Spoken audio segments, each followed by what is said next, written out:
اب اللہ نے فرمایا کہ اے فرشتوں جو بھی صاحب ایمان یہ کرے گا جو تم نے کیا ہے میں اسے اپنی مغفرت اور رضا سے نواز دوں گا.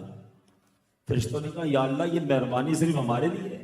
فرمایا نہیں، صرف تمہارے لیے نہیں بلکہ جسے میں خلیفہ بناؤں گا حضرت آدم علیہ السلام اس کی اولاد کے لیے بھی یہ فضیلت ہے. یعنی اولاد آدم میں سے بھی جو یہ عمل کرے گا یعنی وضو کرے گا میں اس کی مغفرت فرما دوں گا.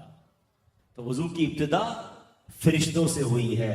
وضو کا طریقہ اللہ نے فرشتوں کو بتایا ہے اور سبحان اللہ یہ ہم پر مہربانی کی گئی. سرکار دو عالم صلی اللہ تعالی علیہ وسلم نے فرمایا، حضرت ابو ہریرہ رضی اللہ تعالیٰ عنہ اس کے راوی ہیں اور مشکات شریف کی حدیث ہے، میرے آقا نے فرمایا میں تمہیں ایسے کاموں کا راستہ نہ بتاؤں جس سے اللہ تعالیٰ تمہارے گناہوں کو بھی مٹا دے اور تمہارے درجات کو بھی بلند فرما دے. صحابہ کرام علیہم رضوان نے عرض کیا کہ کیوں نہیں، ایسے عمل کی تو بہت ضرورت ہے. پیارے آقا علیہ الصلوۃ والسلام نے ارشاد فرمایا تکلیفوں کے باوجود کامل وضو کرنا اور مسجدوں کی طرف بکثرت قدم رکھنا اور ایک نماز کے بعد دوسری نماز کا انتظار کرنا، یہ چیزیں جہاد کے حکم میں ہیں. سبحان اللہ. اب مشکلوں کے باوجود، تکلیف کے باوجود کامل وضو کرنا بھی اس میں ایک عمل ہے. بعض اوقات سردی میں وضو کرنا مشکل لگتا ہے، تھکن بہت ہوتی ہے تو نماز کے لیے وضو کے لیے اٹھنا بہت بھاری پڑتا ہے، لیکن اب یہ مشکل ہے، تکلیف ہے، مگر اللہ کی رضا کے لیے اگر اس وقت کامل وضو کیا جائے تو آپ نے اس کی فضیلت سنی. مشکات شریف کی ایک اور حدیث ہے، حضرت عثمان رضی اللہ تعالیٰ عنہ سے روایت ہے، رسول اکرم صلی اللہ تعالیٰ علیہ وسلم نے فرمایا جو بہترین طریقے سے وضو کرے تو اس کے بدن سے اس کے تمام گناہ نکل جاتے ہیں، یہاں تک کہ اس کے ناخنوں کے نیچے کے گناہ بھی نکل جاتے ہیں. اللہ کریم قرآن مجید میں ارشاد فرماتا ہے بسم اللہ الرحمن الرحیم فَأَقِيمُوا الصَّلَاةَ إِنَّ الصَّلَاةَ كَانَتْ عَلَى الْمُؤْمِنِينَ كِتَابًا مَوْقُوتًا. آسان ترجمہ قرآن کنز العرفان تو حسب معمول نماز قائم کرو، بے شک نماز مسلمانوں پر مقررہ وقت میں فرض ہے. کیا خوبصورت اشعار ہیں. ہر عبادت سے برتر عبادت نماز، ساری دولت سے بڑھ کر ہے دولت نماز. یا خدا تجھ سے عطار کی ہے دعا، مصطفیٰ کی پڑھے ساری امت نماز. آمین. تو اے میرے پیارے اسلامی بھائیو، قرآن میں ہم نے سنا بے شک نماز مسلمانوں پر مقررہ وقت میں فرض ہے. اس کی تفسیر میں کیا خوبصورت لکھا، تفسیر قرآن صراط الجنان میں ہے کہ نماز کے اوقات مقرر ہیں، فکسڈ ہیں، لہٰذا لازم ہے کہ ان اوقات کی رعایت کی جائے. یعنی نماز ٹائمنگ کے اندر فرض ہے، اپنی مرضی سے نہیں پڑھنی کہ چلو صبح ساری پڑھ لی شام بعد میں ساری پڑھ لی. نماز کے ٹائمنگ قرآن فرما رہا ہے فرض ہیں. اچھا، بعض لوگوں نے یہ بھی سوال پوچھا کیا قرآن کریم میں 5 نمازوں کے وقت کا ذکر بھی موجود ہے؟ یہی سوال ایک مرتبہ سلطان المفسرین حضرت عبداللہ ابن عباس رضی اللہ تعالیٰ عنہ سے پوچھا گیا. کسی نے عرض کی کیا قرآن کریم میں 5 نمازوں کے وقت بیان کیے گئے ہیں؟ فرمایا ہاں، قرآن کریم کی 2 آیات میں 5 کی 5 نمازوں کے وقت جمع کر دیے گئے ہیں. تو اللہ کی پاکی بیان کرو جب شام کرو اور جب صبح کرو، اور اسی کے لیے تعریف ہے آسمانوں اور زمین میں، اور اس وقت جب دن کا کچھ حصہ باقی ہو اور جب تم دوپہر کرو. پھر حضرت عبداللہ ابن عباس رضی اللہ تعالیٰ عنہ نے فرمایا اس آیت میں تسبیح سے مراد نماز ہے، شام کی تسبیح سے مراد مغرب اور عشاء ہے، صبح کی تسبیح سے مراد نماز فجر ہے، جب دن کا کچھ حصہ باقی ہو اس وقت کی تسبیح سے مراد نماز عصر ہے، دوپہر کی تسبیح سے مراد ظہر کی نماز ہے. تو سبحان اللہ، قرآن پاک میں 5 نمازوں کے جو اوقات ہیں وہ بھی بیان کیے گئے. اچھا، اب وقت کے اندر نماز پڑھنا لازم، ایک بھی نماز کا گزار دینا یعنی قضا کر دینا بہت سخت گناہ ہے. بندے کو کیسی مجبوری ہو، جب تک شریعت اجازت نہ دے نماز کو اس کے وقت سے ہٹانا. مثلا یہ سوچنا کہ یار ابھی ظہر میں مصروف ہوں، عصر کے ساتھ پڑھ لوں گا، مغرب اور عشاء ایک ساتھ پڑھ لوں گا، یہ ہرگز جائز نہیں ہے. اب ذرا غور کیجئے گا نماز ٹائمنگ میں کتنی ضروری ہے کہ ایک مرتبہ ایک جنگ کا موقع ہے، مسلمانوں اور کفار کی جنگ ہو رہی ہے۔ اچھا کافروں کو پتا تھا کہ مسلمان نماز کے بڑے پابند ہیں، عصر کی نماز کا وقت ہونے والا تھا، انہوں نے پلان کیا کہ جب یہ عصر پڑھیں گے نا ہم اسی وقت اٹیک کر دیں گے ان پر۔ اب یہ ان کا پلان تھا، اللہ کریم نے حضرت جبریل علیہ السلام کو بھیجا، اور سبحان اللہ، اللہ نے کیا خوبصورت طریقہ ارشاد فرمایا قرآن میں، 5ویں سپارے کی آیتیں نازل ہوئی، اس میں اللہ پاک نے نماز خوف کا طریقہ ارشاد فرمایا، تاکہ جب ایسا معاملہ آ جائے کہ تم 2 گروہ میں بٹ جاؤ اور ایک گروہ جماعت میں شامل ہو، امام کے ساتھ 1 رکعت پڑھے، پھر جو دوسرا گروپ ہے دشمن کے مقابلے میں رہے، پھر پہلا گروہ دشمن کے مقابلے میں آ جائے، دوسرا امام کے ساتھ جماعت میں شامل ہو۔ یہ ایک پورا طریقہ ہے جو قرآن پاک میں تفصیل کے ساتھ بیان کیا گیا۔ اب یہاں اندازہ لگائیں کہ نماز کو وقت کے اندر پڑھنا کتنا ضروری ہے۔ حالت جنگ میں بھی ظہر اور عصر یا مغرب اور عشاء ملا کر پڑھنے کی اجازت نہیں دی گئی۔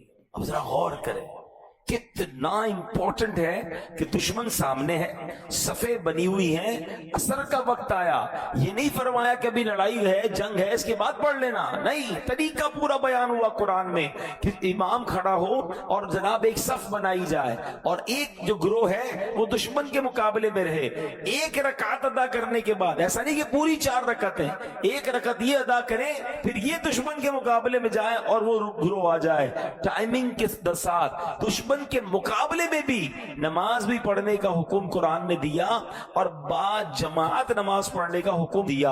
اب ہمارا حال کیا ہے؟ یار آج سر میں درد ہے، ذرا کل پڑھ لیں گے، آج گھر میں مصروفیت زیادہ ہے، کل پڑھ لیں گے، آج بڑی امپورٹنٹ میٹنگ آفس میں چل رہی ہے، بڑا اہم کسٹمر آیا ہوا ہے، ابراڈ سے آیا ہوا ہے، اور بڑا جناب آرڈر فائنل ہونا ہے، یار شام کو پڑھ لیں گے، نہیں جناب آج ذرا بارش ہو رہی ہے، موسم ٹھیک نہیں ہے، کل پڑھ لیں گے۔ یعنی ہو یہ گیا ہے کہ ہمیں ہر مصروفیت میں جو سب سے پہلی چیز ہم ڈراپ کرتے ہیں وہ ہم نماز کو ڈراپ کرتے ہیں، حالانکہ کسی بھی حالت میں، کسی بھی سچویشن میں، یعنی اس سے بڑی کیا سچویشن ہوگی کہ دشمن سامنے کھڑا ہے، مگر صحابہ کرام کو اس وقت بھی نماز پڑھنے کا ٹائم کے اندر حکم دیا گیا۔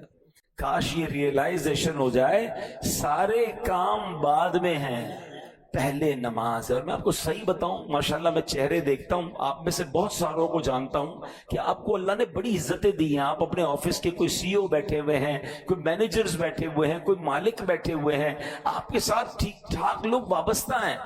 اگر آپ ایز اے سی او، آپ as a head of the department, آپ ایز اے مینیجر، آپ as a leader of the team, وقت ہونے پر اپنے آفس میں، اپنی فیکٹری میں میٹنگ سے کھڑے ہو کر آپ نماز پڑھیں گے نا، آپ یقین کریں آپ انسپریشن بنیں گے، آپ کو دیکھ کر لوگ نماز پڑھیں گے، یار اتنا بیزی آدمی نماز پڑھ رہا ہے۔ آپ اپنے گاہک کو بتائیں کہ بس میں نماز پڑھ کے آیا، بلکہ اس کو بھی کچرے نماز پڑھتے ہیں۔ یہ بعض اوقات ایک جملہ، ایک انداز، یہ دعوت بن جاتی ہے۔ ماشاءاللہ کئی ہم نے دیکھا آفیسز کے بعد لکھ دیتے نماز کا ٹائم، بھائی اس وقت کام بند ہے، 5 10 15 منٹ کا بریک لیں، اپنے امپلائیز کو پڑھائیں۔ میں آپ کو مزے کی بات بتاؤں، دعوت اسلامی میں آلموسٹ پاکستان میں 42,000 امپلائیز ہیں، 42,000 امپلائیز والی کمپنی شاید یہاں پر کوئی بھی نہیں بیٹھا ہوگا اتنی بڑی کمپنی کا اونر، ٹھیک ہے، لیکن ہمارا رول یہ ہے کہ جو بھی مصروفیت ہے، نماز کا ٹائم ہوگا وہ کام بند ہو جائے گا، سارے لوگ نماز پڑھیں گے، بلکہ یہ رول ہے کہ جو بے نمازی ہے وہ ہمارا امپلائی نہیں بن سکتا۔ یعنی ہمارا رول یہ ہے کہ جناب جو اللہ کا نافرمان ہے وہ ہماری کمپنی کا فرما بردار کیسے بن سکتا ہے؟ آپ رول بنائیں نا کہ بھائی میرے آفس میں نمازی بندہ ہی جاب پہ رہے گا، اس سے کیا فائدہ ہوگا؟ 100 آدمی، 200 بندے، 500 بندے، جتنے سب نمازی بن جائیں گے، سب کا ثواب آپ کو ملے گا، عادت ہو جائے گی نماز کی، اور آپ بھی نماز پڑھیں۔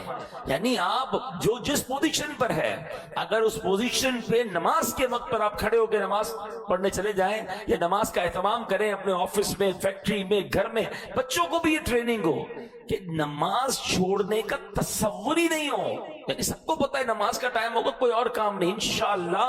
اور میں آپ کو صحیح بتاؤں، آپ نمازی بنے، ہمارے بچے نمازی بنیں گے۔ ہم تو ڈیلیبریٹلی اپنے بچوں کو ایک تربیت دے رہے ہیں، انفارچونیٹلی بتا نہیں رہے ہیں، مگر ایک ٹریننگ کیا دے رہے ہیں کہ ہر جمعے کو ابو نماز کے لیے جاتے ہیں، تو اب بچہ بھی جمعے کو ہی آئے گا۔ میرے آپ کے مرنے کے بعد بھی وہ جمعہ ہی پڑے گا، کیونکہ اس نے دیکھا ابو تو ہر جمعے کوئی مسجد جاتے ہیں، اس کے بعد تو رب پہ رمضان میں جاتے ہیں۔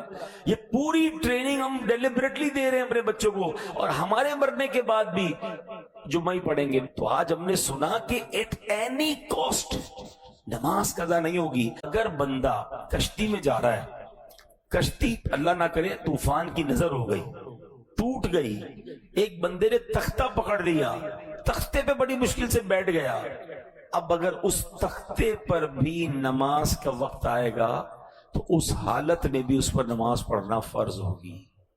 اس سچویشن میں بھی نماز معاف نہیں ہے، لیکن ہم ہر چھوٹی سی سچویشن پہ، چھوٹی سی مصروفیت پہ چھوٹا سا ایکسکیوز لے کر سب سے پہلے نماز کو چھوڑ دیتے ہیں۔ اب نیت کر لیں ہم ایسا نہیں کریں گے انشاءاللہ۔ صاحب بار شریعت کی بات ہو رہی تھی مفتی امجد علی اعظمی صاحب کی، تو آپ کی زندگی کا ایک واقعہ آپ کو سناتا ہوں۔ ایک بار آپ بیمار ہو گئے تھے، بیماری کی وجہ سے آپ بے ہوش ہو گئے اور طویل بے ہوش رہے، دوپہر کو بے ہوش ہوئے، ظہر کی نماز کا وقت چلا گیا، عصر میں آپ بیدار ہوئے، جیسے ہی ہوش آیا پہلا سوال یہ کیا کہ ظہر کا وقت باقی ہے؟ تو کسی نے بتایا حضور ظہر کا تو وقت چلا گیا ہے۔ آپ کی آنکھوں سے آنسو نکلنا شروع ہوا۔ کہا حضور کہیں درد ہو رہا ہے، دوبارہ تکلیف ہو رہی ہے؟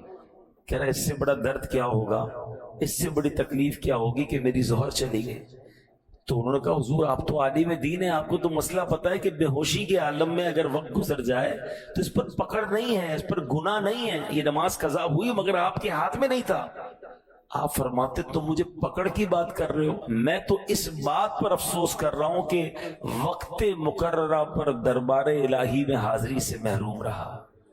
مقررہ ٹائم تھا، اس وقت پر میں اللہ کی بارگاہ میں حاضر نہیں ہو سکا، مجھے اس کا افسوس ہو رہا۔ یعنی یہ وہ لوگ تھے کہ جن کے اختیار میں نہیں تھا، بیماری کی وجہ سے بے ہوشی کے عالم میں نماز کا وقت چلا گیا، اس کے باوجود تکلیف ہے۔ سچ بتائیں کبھی ہماری نماز قضا ہو، ہمارے چہرے پر، ہمارے دل میں کوئی تکلیف تاری ہوتی؟ یہ بھی بڑا مسئلہ ہے۔ نماز چلی گئی اس کا افسوس بھی نہیں ہے، پورا گھر ناشتے کی ٹیبل پر جمع ہے، سب کی فجر قضا ہو چکی ہے، ہنس ہنس کے باتیں کر رہے، کسی کو یہ فکر نہیں ہے کہ فجر چلی گئی ہے۔ کسی دن اسکول مس ہو جائے، اسکول کی وین آ کر چلی گئی، بتاؤ گھر میں کیسی افراتفری، کتنا غصہ، کتنی ناراضگی، اسکول چھوڑ دی اس نے، ٹائم پہ نہیں اٹھا، تم نے نہیں اٹھایا، تمہاری غلطی ہے۔ یار ایک دن کی اسکول چلی گئی، اتنی ٹینشن، فجر سب کی چلی گئی، نو ٹینشن۔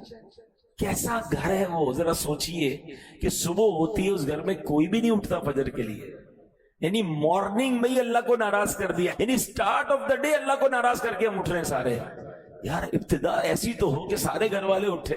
اچھا اسی گھر میں الارم رکھے ہوئے ہیں، کوئی بریک فاسٹ کے لیے رکھ رہا ہے، کوئی اسکول کے لیے رکھ رہا ہے، کوئی آفس کے لیے رکھ رہا ہے، فجر کے لیے کیوں نہیں رکھ رہے؟ تو انشاءاللہ نیت کریں کہ پابندی سے ہم نماز پڑھیں گے۔ ایک بڑی کمال کی بات، علماء کہتے ہیں جس طرح کھانے کا وقت مقرر ہے نا، کہ اگر بندہ اس ٹائم ٹیبل کے علاوہ کھائے تو طبیعت خراب ہو جاتی ہے۔ بندہ کہتا ہے تمہارے کھانے کا ٹائم سیٹ نہیں، ڈاکٹر بھی کہتے ہیں بھائی ٹائم پہ کھایا کرو، کیونکہ ٹائم پر کھانا آپ کے لیے، آپ کی باڈی کے لیے ضروری ہے، ورنہ اس کے بعد آپ کی ٹائمنگ آؤٹ ہوگی تو ہاضمہ خراب ہو جائے۔ بالکل اسی طرح دل کی غذا کے یہ 5 ٹائمنگ ہیں، ذرا سمجھیے اس کو۔ یہ روحانیت کے دروازے کھلتے ہیں اس وقت۔ اگر آپ وقت مقررہ پر نماز پڑھتے ہیں نا تو آپ کے دل کو روحانیت کی پراپر غذا ملتی ہے۔ ٹائم سے ہٹا کر دل کی غذا کھائیں گے تو وہ معرفت کے دروازے نہیں کھولیں گے۔ اچھا یہ تو ان کے لیے ہیں کہ جو نمازیں ٹائم گزار کر پڑھتے ہیں، جو پڑھتے ہی نہیں ہیں، قضا ہی کر دیتے ہیں، ان کے بارے میں کیا ہوگا؟ تو اے میرے پیارے اسلامی بھائیوں، کاش ہمیں یہ بات سمجھ آ جائے۔ اب جناب جو نماز کا ٹائم گزار کر نماز پڑھتے ہیں، قرآن اس کے بارے میں کیا فرماتا ہے؟ قرآن فرماتا ہے فَخَلَفَ مِن بَعْدِهِمْ خَلْفٌ أَضَاعُوا الصَّلَاةَ، تو ان کے بعد وہ نالائق لوگ ان کی جگہ آئے جنہوں نے نمازوں کو ضائع کیا۔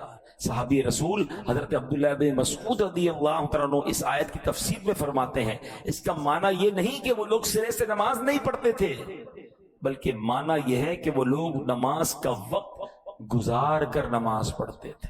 دیر سے نماز پڑھنے والوں کے بارے میں قرآن یہ کہہ رہا ہے جو سرے سے نماز نہیں پڑھتے ان کا کیا حال ہوگا۔ نبی پاک علیہ السلام فرماتے ہیں جس نے جان بوجھ کر نماز چھوڑی اس سے اللہ پاک اور اس کے رسول کا ذمہ بری ہو گیا۔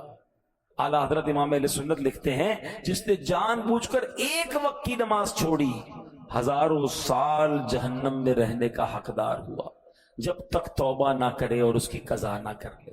تو اے میرے پیارے اسلامی بھائیو، ہم نہیں سہ سکتے جہنم کا عذاب۔ ہمیں اللہ کی محبت میں، اس کی اطاعت میں پانچوں نمازیں پابندی سے پڑھنی ہیں۔ منقول ہے بروز قیامت نمازوں میں سستی کرنے والا اس حال میں آئے گا کہ اس کے چہرے پر 3 لائنیں، 3 سطریں لکھی ہوئی ہوں گی، اے اللہ کا حق برباد کرنے والے، اے اللہ کے غضب کے ساتھ مخصوص، جس طرح دنیا میں تو نے اللہ پاک کا حق ضائع کیا، اسی طرح آج تو بھی اللہ پاک کی رحمت سے مایوس ہو جا۔ کہاں جائیں گے مگر اللہ کی رحمت سے مایوس کر دیا۔